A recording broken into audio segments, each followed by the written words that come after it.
cepat masuk boleh, insyaAllah. Saya tersimpan tak? Cuba.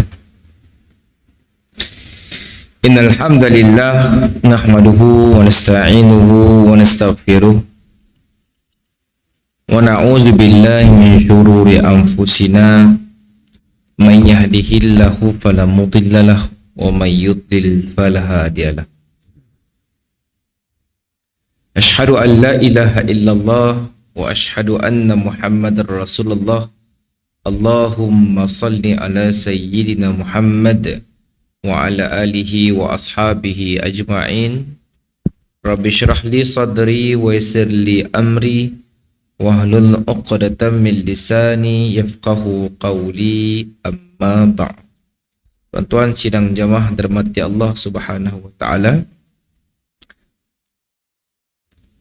Pertama, selamanya marilah sama-sama kita memanjatkan setinggi-tinggi syukur pada Allah Subhanahu wa taala atas rahmat dan nikmat. Yang kedua, teruskanlah memanjatkan doa buat saudara-saudara kita yang masih lagi setiap hari ada yang syahid. Si pandai berhabis. Jangan pernah rasa macam lejuk sebab tidak perlu duit, tuan-tuan. Tidak perlukan doa kita. Kita nak pergi ke sidin pun tak dapat. Yang ketiga, saya suka nak ambil sikit apa yang dipadai oleh khatib pada Jumaat yang lepas. Kehidupan kita tu, tuan-tuan, indah macam ni pun.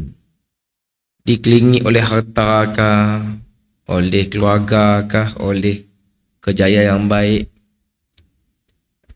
Tapi kalau ada pengisian dalam rohani, ia tetap kosong. Kosong, tuan-tuan. Disebut oleh khatib tentang perlunya berakidah, perlunya fiqh, perlunya akhlak.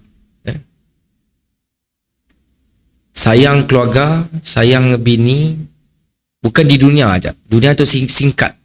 Kita dapat beri semua benda. Tapi sebagai seorang yang disebut oleh apa kata khatib dalam mengambil quote satu hadis Nabi, kullukum ra'in wa kullukum mas'ulin an ra'iyati. Setiap kamu pemimpin, kamu akan ditanya. Bila sebut pemimpin, kita tu semua tu termasuk saya.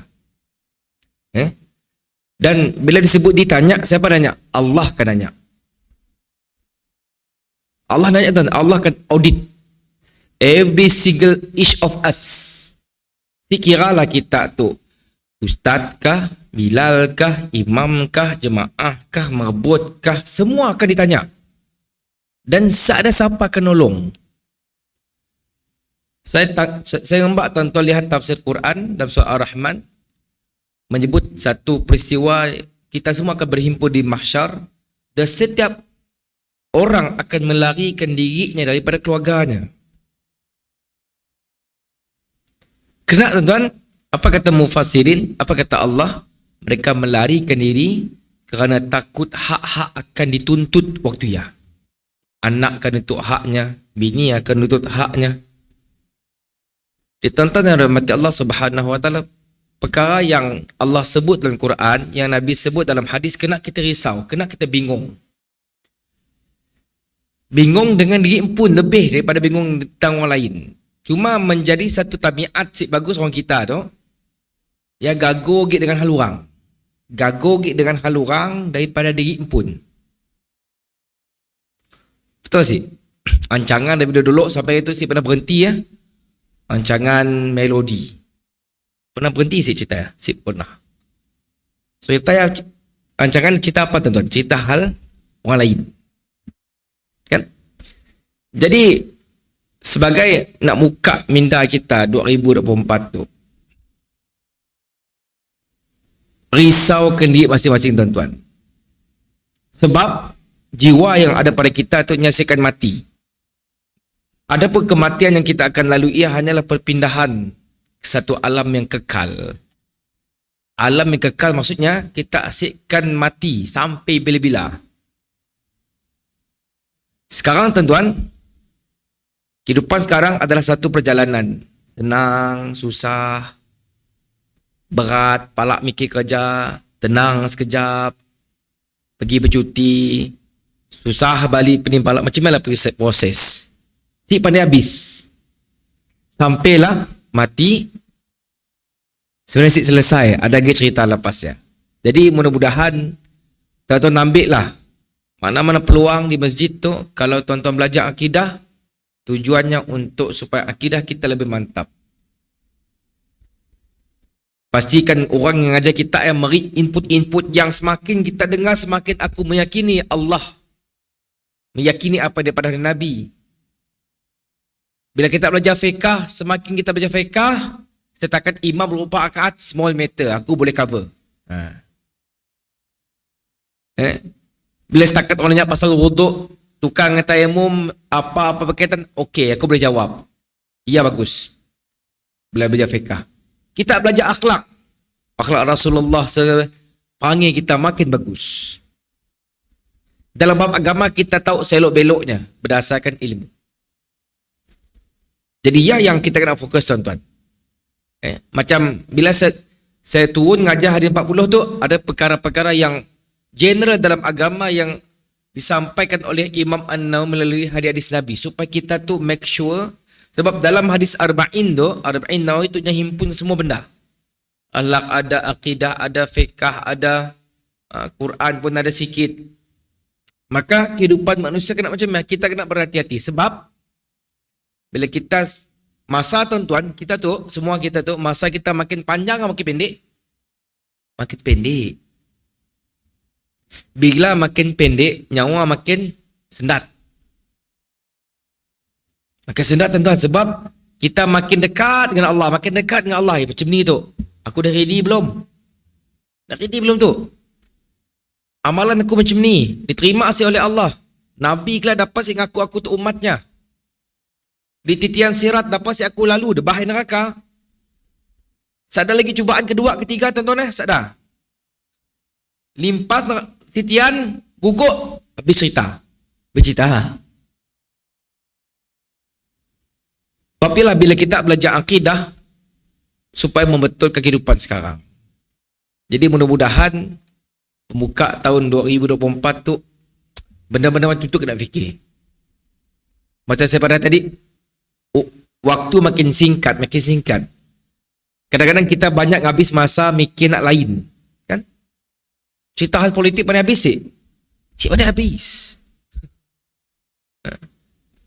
Kita fikirin pun. Dengar boleh tuan-tuan. Dengar boleh. Tapi jangan sampai kita tu mencari atau lubang-lubang pada amal kita, kita tepuk dengan perkara-perkara yang dikatakan dosa. Satu hadis tuan-tuan, sebelum kita start tu. Hadis tu nampak simple, tetapi kesannya berat. Satu waktu Rasulullah SAW diriwayatkan Nabi SAW melewati satu tanah perkuburan. Ada dua kubur tuan-tuan.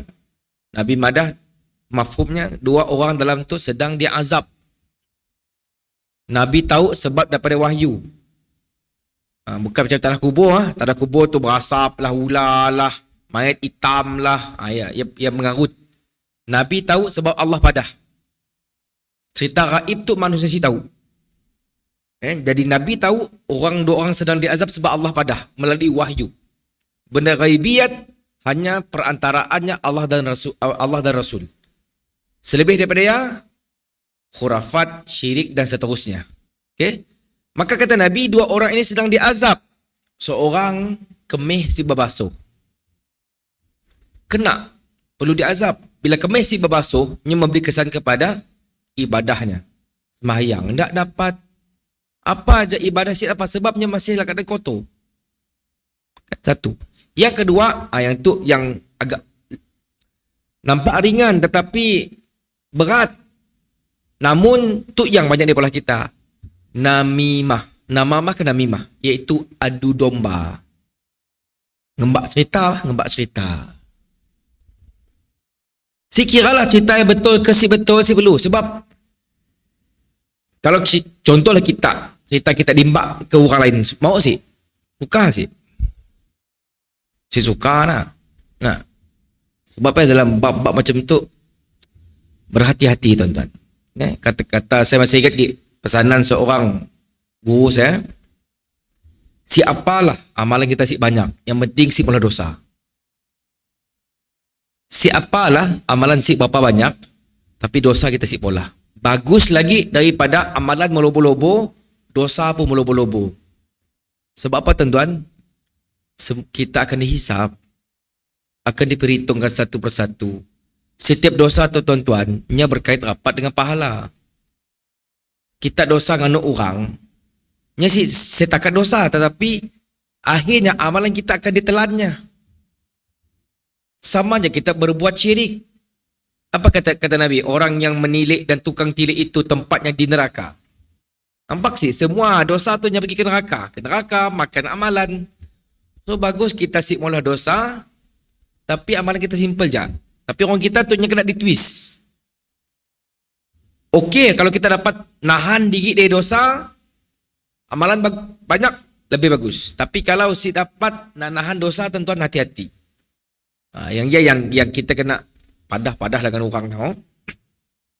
Kita nyambung perbincangan kita dalam hadis yang ke-6, halal dan haram. Saya baca sikit hadisnya dan saya sebut sikit-sikit tentang apa yang kita dah bincangkan pada dua perkara tentang hadis Nabawi. Lepas kita lihat pada ketiga apa yang disebut oleh para imam tentang syarah hadis itu.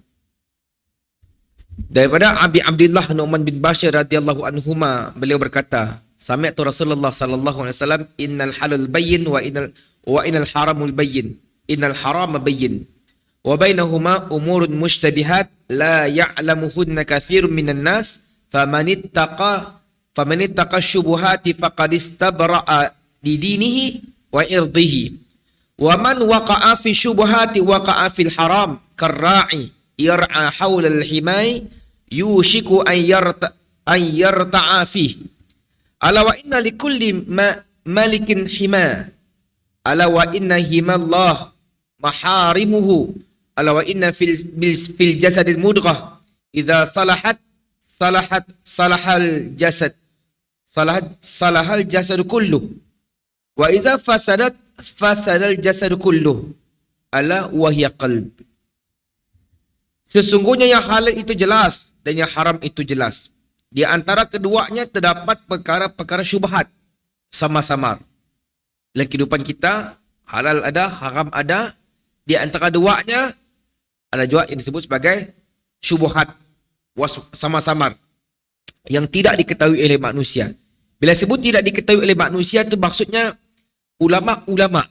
Bukan kita, ulama si tahu yang tu okey atau si okey. Macam forex. Awal-awal masih jelas. Tapi akhirnya ulama jelaskan haram. Okey. Ia maksudnya yang tidak diketahui. Maka sesiapa yang menjauhi perkara syubhat bermakna dia telah menyelamatkan agama dan kehormatannya. Maksudnya walaupun perkara ini ringan, syubhat. Kalau dalam perkara sama-sama pun kita boleh jaga tahan diri, apatah lagi yang haram.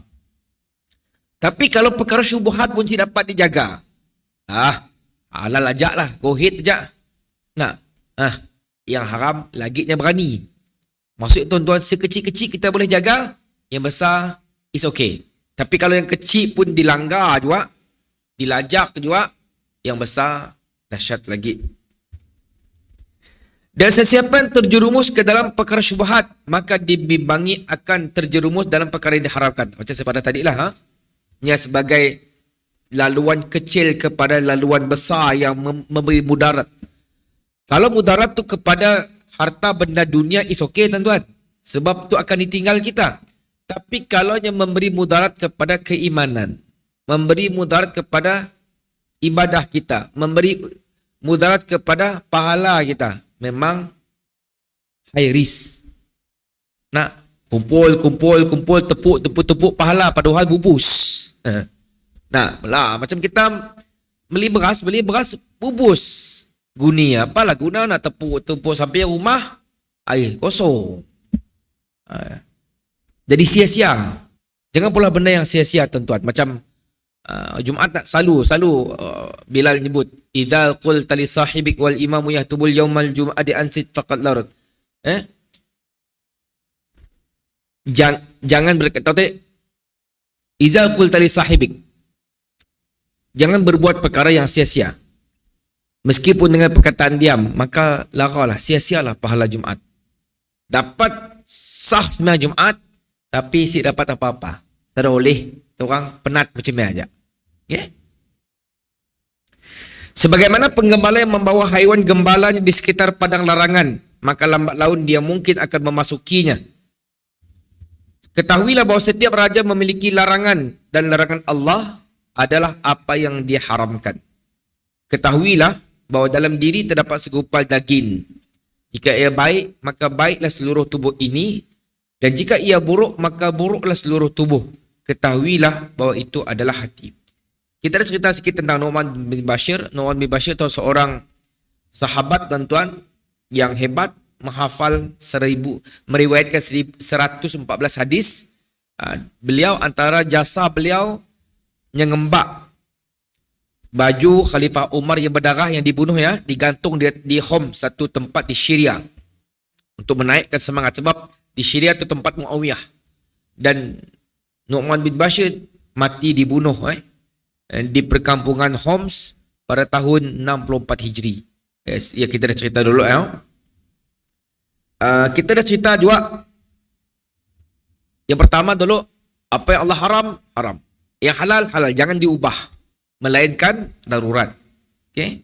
Yang kedua, perkara tentang halal dan haram tu dan ia nyata. Selain yang perkara yang ketiga adalah perkara syubhat. Jadi syubhat itulah, saya dah ringkaskan sebelum tu, ada yang dalil bertentang. Tapi kalau saya mutus macam tu lah. Ada orang madah pasal satu perkara yang kita putuskan haram. Walaupun tak ada nas secara qat'i, tapi berdasarkan fatwa, berdasarkan ijma' mufti seluruh Malaysia, putus. Jadi, tapi kita orang yang daripada negara lain yang ngembak, oh si haram. Okay, jadi walaupun perkara bertentangan, tapi kita putuskan. Jadi kena lihatlah. Kita ada jabatan mufti, kita ada jabatan agama, nak tahu benda tu boleh boleh, tanya dulu, jangan sembarang. Jangan kita makin akal kita mutus. Kadang-kadang yes, beri salam tu wajib jawab, tapi orang tengah baca Quran boleh. Kita yes, zikir memang dalam mazhab Syafi'i memang diajar. Kalau kita buka dalam dia ajar. Boleh kata Imam Syafi'i untuk besarkan seorang untuk mengajar. Tapi kalau orang dah pandai, perlahankan. Dan kata Imam Syafi'i, jangan sampai mengganggu. Maksudnya, orang yang sembahyang, tuan-tuan, lebih utama lagi. Bapilah orang yang sembahyang jangan dikacau kita. Lebih-lebih kepada hari Jumaat. Jumaat tu kita galakkan. Sebab, tuan-tuan lihat, hari Jumaat, satu-satunya hari yang waktu haramnya tinggal 2. Waktu haram kan 3. Waktu haram sembahyang. Jumaat tu tengah hari ya, tak ada waktu haram. Sebab digalakkan sembahyang. Orang datang sembahyang. Boleh si terkaconya? Si boleh. Yang dikacaunya tuan-tuan. Contohnya sembahyang. Kita kelakar bisin tepi. Mengganggu tuan-tuan. Ini tersalah rakaat. Sebab orang tak bisin. Kan? Jadi kena fahamlah which one yang okay, which one yang jangan pula. It's not okay. Okay? Okay. Sekarang kita pergi yang ketiga.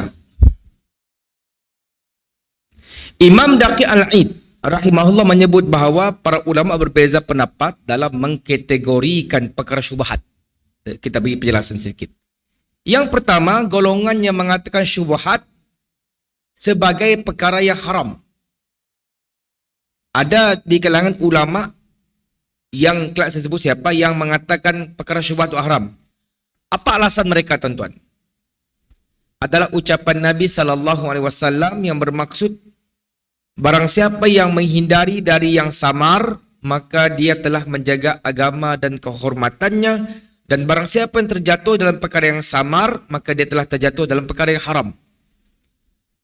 Kalau kita dalam konteks lain, tuan-tuan, mencegah tu bagus lagi daripada kita, tuan tadi, mau dah kena sekali, nyakkan, tuan tadi, mau lagi.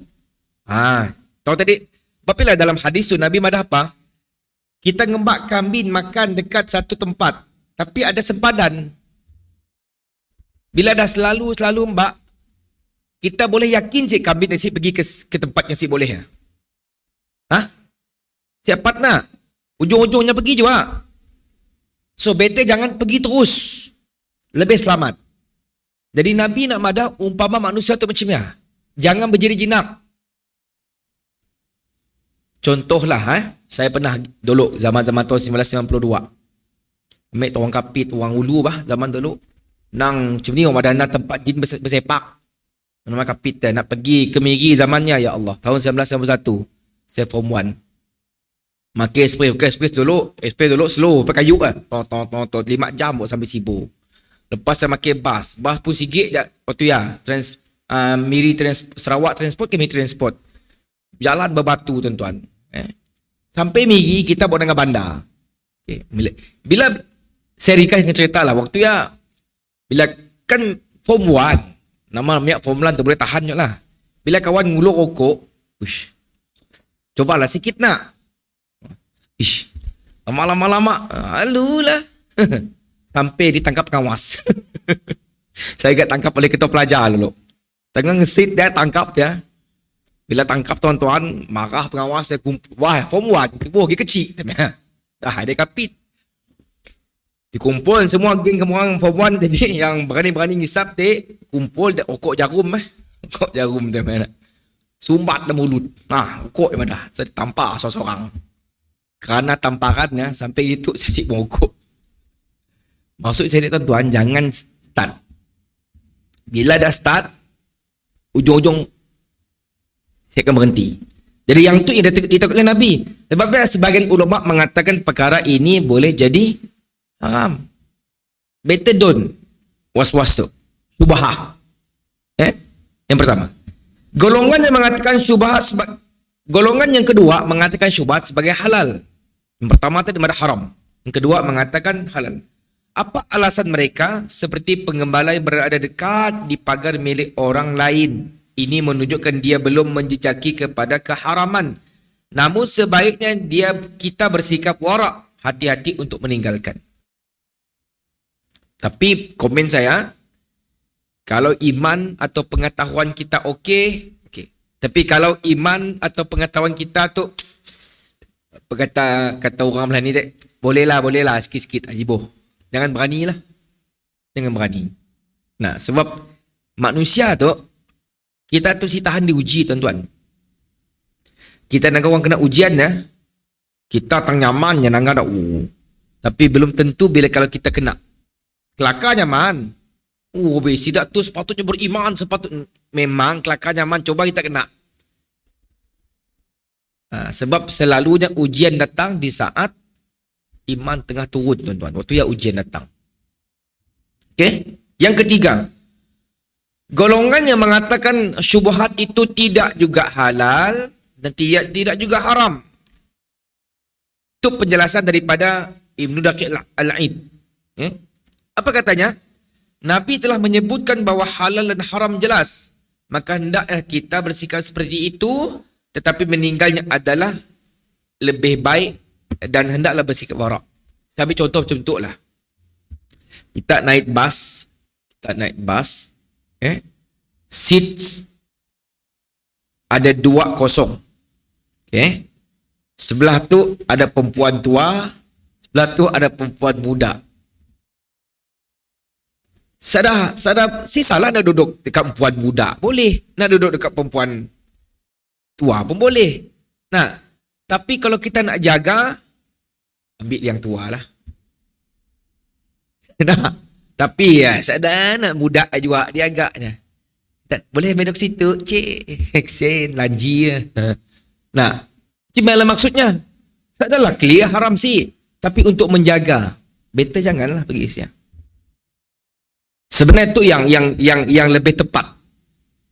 Nah, kita berhati-hati tuan-tuan, sebab saya selalu ngulang dari mana-mana majlis kalau yang saya mengajar, akidah kita, pahala kita adalah perkara yang kita si tahu. Perkara yang si nampak. Maka menjaganya lebih baik daripada kita membiarkannya macam ni aja.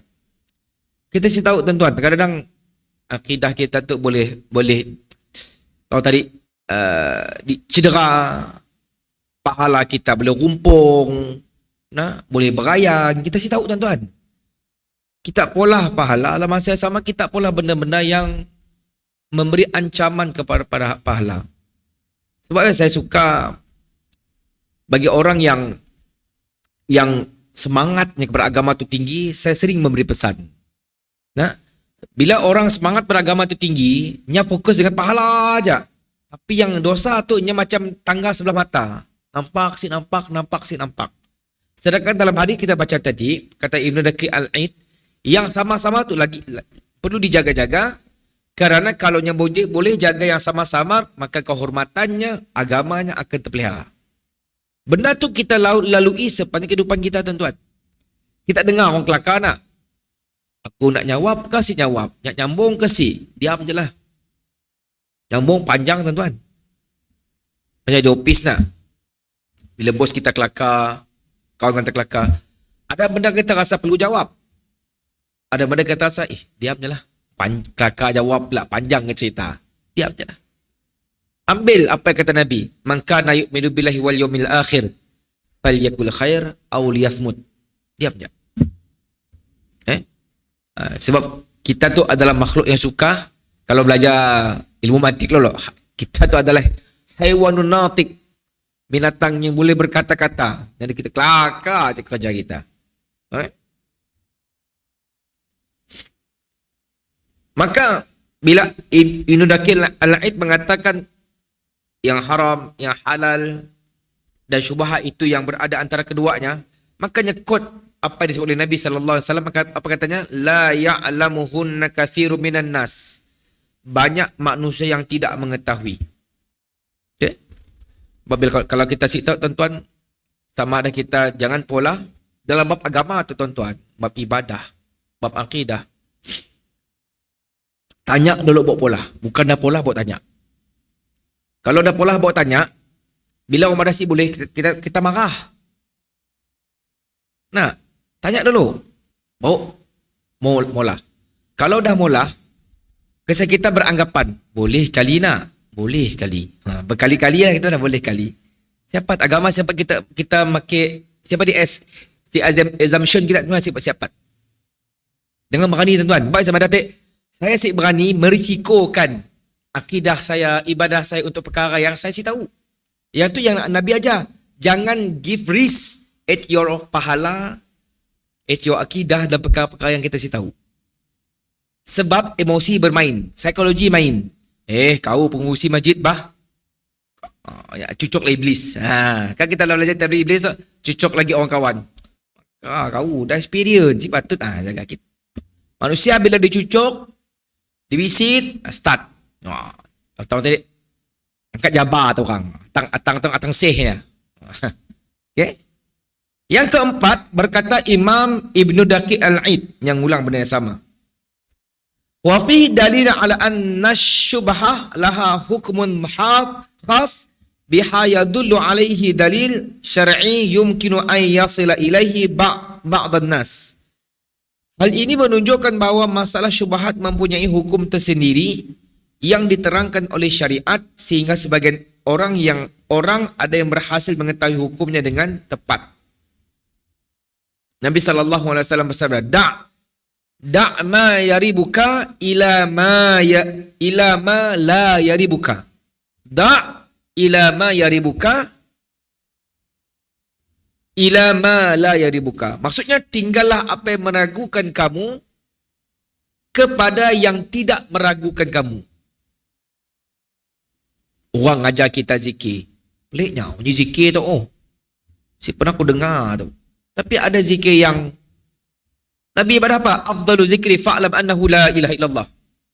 Sahih. Ambil lah. Tu tembes bunyi zikir tu. Ada giling-giling kepala. Kira ambil tu. Jangan. Da' ma yaribuka ila ma yaribuka. Ambil yang, tinggalkan apa yang meragukan kamu kepada apa yang tidak meragukan kamu. Hadis riwayat At-Tirmidzi 2518. Yang kelima, dinukilkan di sini antara kenyataan ulama salaf dalam meninggalkan perkara syubhat. Abu Darda radhiyallahu an berkata, sempurnanya ketakwaan ialah apabila seseorang hamba takutkan Allah sehingga kan dalam perkara sekecil zarah dan sehingga dia meninggalkan sebagian perkara yang dilihatnya halal kerana takut ianya haram sebagai pendinding di antaranya dengan perkara yang haram. Pakar besar bercerita lah, yang halus-halus pun jaga. Terutama dalam bab akidah. Saya suka ambil contoh bab tawasul atau bab istighasah. Orang kita suka ambil perkara tu. Ada tawasul yang semua para a'immah, hadiskah, fiqh, mereka ijma', ada yang khilaf. Ambil yang confirm. Yang si confirm kat tepi, tuan-tuan. Takut. Bahasa mana tadi? Tapi orang kita tu nasi takut. Kan kata Abu Darda tadi, keimanan yang sempurna tu bila kita takut pada Allah dalam perkara-perkara yang halus-halus janganlah. Jangan berani, tuan-tuan. Jangan berani. Yang satu, yang kedua, yang tu paling saya takut. Dalam satu hadis apa kata Nabi? Barang siapa yang mengamalkan satu sunnah yang telah mati dan yang menyebarkannya dapat pahala. Lagi amalan tadi dipolah. Dan siapa yang menyebarkan satu perkara-perkara yang salah dan orang mengamalkan perkara yang dapat dosa walaupun dia dah mati. Takut, tuan-tuan. Contoh kita ngajar orang benda betul nak, pasal kita mati. Orang amal lah benda disebar lagi, ya Allah. Baik sebenarnya tadi kata Abu Darda, better jangan. Bila takut dengan Allah tu, perkara-perkara macam tu. Kita tanya Imam An-Nawawi. Imam An-Nawawi, saya pernah baca cerita anak. Memang buah-buahan tu hukumnya harus. Tapi kerana nak menjaga, sebab ada was-was sebab ada mengatakan tanah tempat ditanam buah-buahan jadi ada tanah anak yatim diambil kerajaan. Kotannya si tahu benda tu betul sebetul. Tapi kerana nak menjaga sepanjang hayatnya ketika dia berada di Nawa, nama tempat yang si makan buah, tuan-tuan. Dia nak jaga diginya. Macam kira tu lah. Starbucks, McDonald. Kita dah jelas benda yang memang si boleh. Tapi ada orang kita tu, hate aja. Saya pun benda-bini, beraya nak makan McDonald. Bini-bini nak. Sebab dulu suka. Bila dah dengar kawan kita di Israel pun kena bantai, tuan-tuan. Sudahlah. Belilah. Beli je, bergeram beli pula rimpun di rumah. Nyaman juga. Si mati mah. Tahu si? Mati si kita. Si pergi Starbucks. Si mati. Nak? Perkara macam ni lah. Oh? Berbeza lah kalau perkara-perkara yang kita perlu. Okay? Yang kedua, Hasanul Basri, seorang tabi'in. Dia berkata, sifat takwa akan sentiasa bersama-sama dengan orang yang bertakwa apabila mereka meninggalkan banyak perkara halal kerana takut terjatuh ke dalam perkara yang haram. Maksudnya bila dalam Al-Quran Allah sebut, ya ayyuhalladzina amanu kutiba alaikumusiyam kama kutiba alal ladzina min qablikum la'allakum tattaqun. Berpuasa kerana puasa tu mudah-mudahan kena bertakwa. Takwa tu secara umumnya kata Umar Al-Khattab sebagai perisai kepada neraka Allah. Maka benda tu kena dijadikan benteng, takwa tu. Takwa tu bukan dekat masjid saja, bukan depan bos saja, bukan depan bini saja. Di sini-sini kita pergi, tuan-tuan. Orang nampak, orang si nampak, yakinilah Allah nampak. Benda tu perlu dibina, takwa tu. Yang ketiga, Ats-Tsauri. Mesti salah tu Sufyan Ats-Tsauri tu seorang tabi'in juga. Ia berkata, sesungguhnya dinamakan orang yang bertakwa kerana mereka takut terhadap perkara yang tidak ditakuti. Orang suka hati je mula, tapi kita jaga. Jaga, tuan-tuan. Yang terakhir, Ibnu Umar berkata, yang kedua terakhir, sebab satu lagi disebut oleh Sufyan Uyainah. Sesungguhnya aku suka menjadikan perkara halal yang aku tinggalkan sebagai pendinding di antaraku dengan perkara yang haram. Itu sampai ke satu tahap tak atau tadi keimanan seorang berada pada level yang tinggi. Perkara halal yang nya risau pun nya ketinggalkan. Bingung dengan perkara-perkara yang haram. Nya terbalik dengan kita. Kita tu haram bantai juga, halal bantai juga. Dua-dua go ahead. Cuma saya suka beri penjelasan. Kalau halal dan haram tu si berhubung atau si tidak kaitan, okey tuan-tuan. Okey. Tapi halal dan haram berkait. Nabi sebut dalam satu hadis, barang siapa yang makan harta anak yatim, menzalimi orang, anak orang, dan orangnya anak tadi, semua tahun tadi, pahala-pahalanya anak tadi, beri orangnya. Sampai habis. Nabi sebut tu. Sampai habis.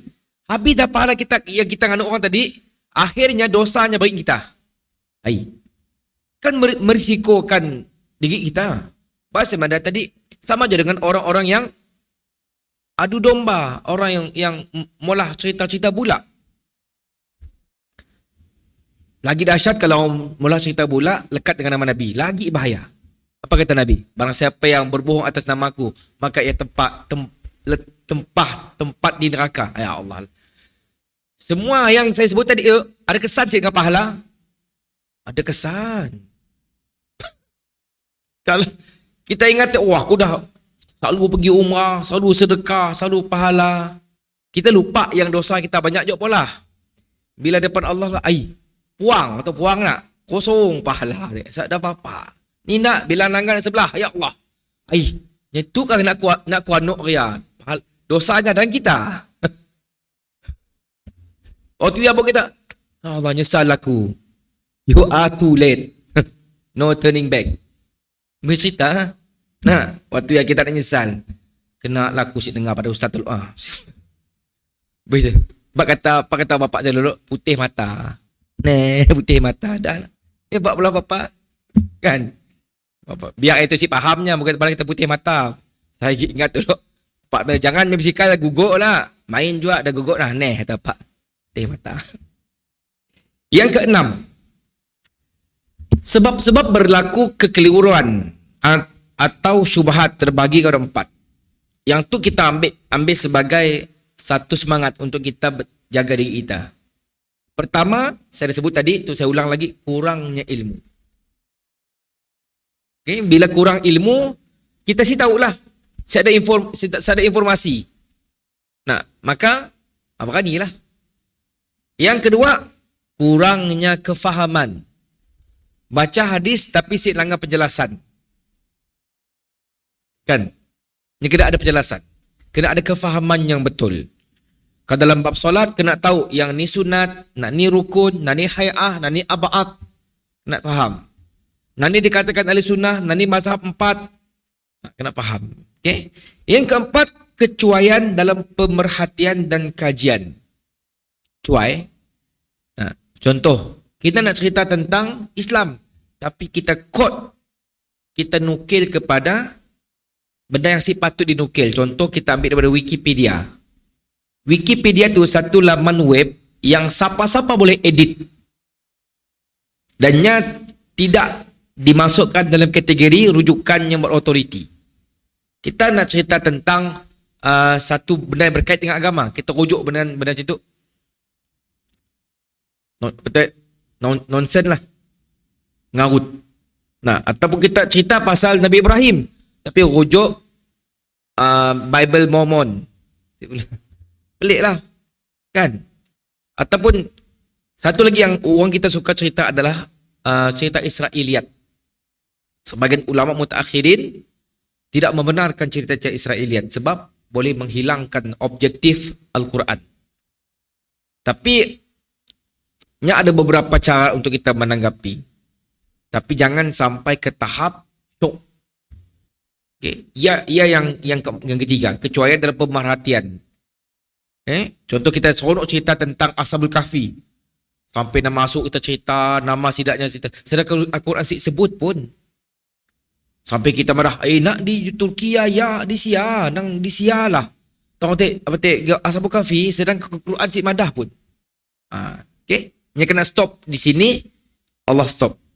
Yang keempat, buruknya niat dan tujuan pun sama. Jadi 4 tu sebab boleh menyebabkan pergi kepada perkara-perkara syubhat. Yang ketujuh, kedua terakhir, kami nukilkan di sini prinsip-prinsip Islam berkenaan halal dan haram. Buku tu saya ada ajar di Masjid Sukma. Bagus je lah buku tu. Halal wal haram. Tapi di Sukma saya ajar bab 4.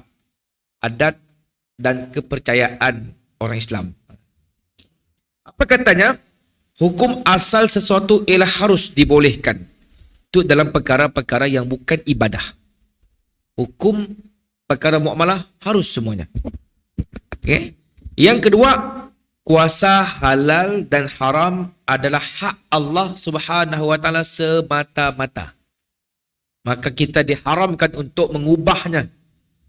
Sehingga ada dalil-dalil yang membenarkan. Okay, kita beri laluan untuk azan Isya.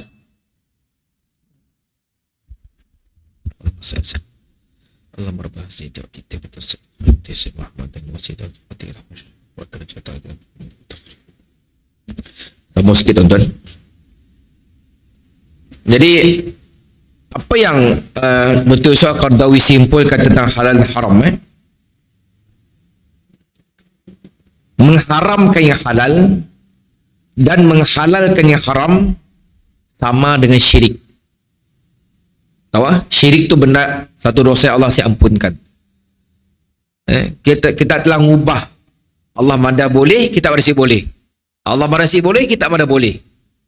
Dan kita mada, benda bagus bah. Okey, apalah salah. Hati-hati. Berkait dengan dunia, kita nak mula rumah kita besar ni, kereta tak macam ya sukati kita. Tapi bila bab agama tu, nya ada panduan. Kalau Nabi sikap madah, sallu kama ra'aitumuni usalli. Salatlah kamu sebagaimana aku salat. Bila Nabi angkat macam ya, kita ikutlah, jangan kita ngubah lagi. Otomen ni dah tengah sembahyang. Sukatilah kota kita. Siapa? Nah. Nabi madah khuzu anni manaksikakum. Ambillah daripada ku cara-cara mengerjakan haji. Nabi kerja macam mana? Kita ikut macam mana? Jangan dirubah. Nabi madah tawaf 7. Jangan kita madah, si Agus 7 olah je 20, halang-halang dapat bersamaan dengan 1000 kilometer nak contoh. Si ulu. Okey. Pengharaman membawa kepada keburukan dan bahaya. Okey. Dan kena ingat tuan-tuan, bila Allah haramkan sesuatu, tidak semua yang kita perlu cari why. Tidak perlu. Sebahagian besar juga dia pergi kepada sami'na wa ata'na, aku dengar, aku taat. Macam babi. Kalau tuan-tuan lihat dalam dunia barat, babi itu dalam konteks makanan, daging, okey, sangat bagus kata sidaknya. Dalam konteks perubatan, paling dekat dengan sistem organ manusia, babi. Even though kita nak pergi umrah, mesti disuntik. Siapa tu nak pergi? Tapi kena Allah haramkan. Allah haramkannya aja tuan-tuan, nak lain banyak lagi. Nak nangga dapat si, nyaga, kesia. Sama dengan arak dan sebagainya. Okey? Apa yang membawa kepada yang perkara yang haram, apa yang membawa kepada perkara yang haram, hukumnya haram. Okay. Dan haram membuat tipu helah untuk perkara yang haram. Contoh, riba, tukar, kasih faedah. Kita nak twist sikit supaya nampak boleh dapat. Ya? Benda yang macam bir nak, bir memang haram. Tiba-tiba tukar, bir halal. Siapa tuan-tuan? Babi memang haram, tiba-tiba suruhlah imam nyembelih. Hari Jumaat besar sikit takbir kah? Tak dapat, tetap haram juga. Macam ni pun sekali. Yang kena mula hal. Nah, okay. Niat yang baik, dengar, niat yang baik tidak boleh membersihkan yang haram. Walaupun niat bagus macam ni pun, Kita dengan mak niat benda tu bagus. Siapa? Benda yang haram tak haram. Siapa nak dia ijaz kita? Si boleh. Memelihara diri daripada perkara yang syubhah, iaitu yang samar-samar. Okey, last kali, darurat membolehkan sesuatu yang dilarang. Tuan-tuan macam Allah Subhanahu Wa Taala, macam ni kita nak apply hadis dalam kehidupan kita. Jadi kita tahu hadis yang dibacakan tadi secara umumnya banyak memberi pedoman, panduan kepada kita dalam kita melalui kehidupan kita dengan kita kenal pasti which one yang do and don'ts, yang halal dan yang haram. Begitu juga selain daripada kita tahu do and don'ts, mana-mana yang daripada do pun boleh pun tak, daripada si pun tak, sama-sama tinggalkan. Kita kurang ilmu, mungkin kita si pandai, better tinggalkan. Lebih selamat tuan-tuan, lebih selamat. Antara yang tuan-tuan, salah satu tanda sikap warak adalah meninggalkan perkara yang syubhat. Tanda iman. Banyak melakukan perkara syubhat membawa seseorang kepada perbuatan haram. Ianya pun jalan kecil kepada jalan besar yang penuh dengan dosa.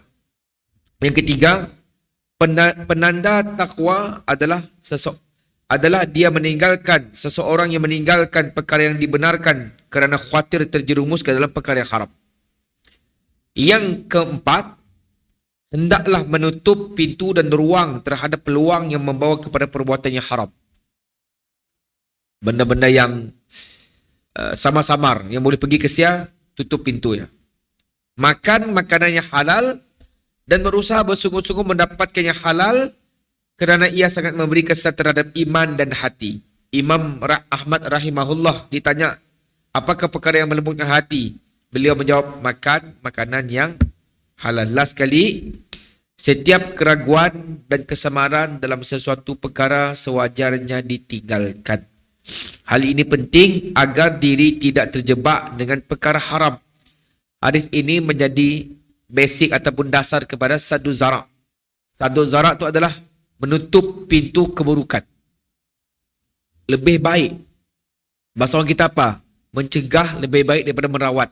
Monya dah jadi barah, dah ada penyakit, nak ngubat sakit.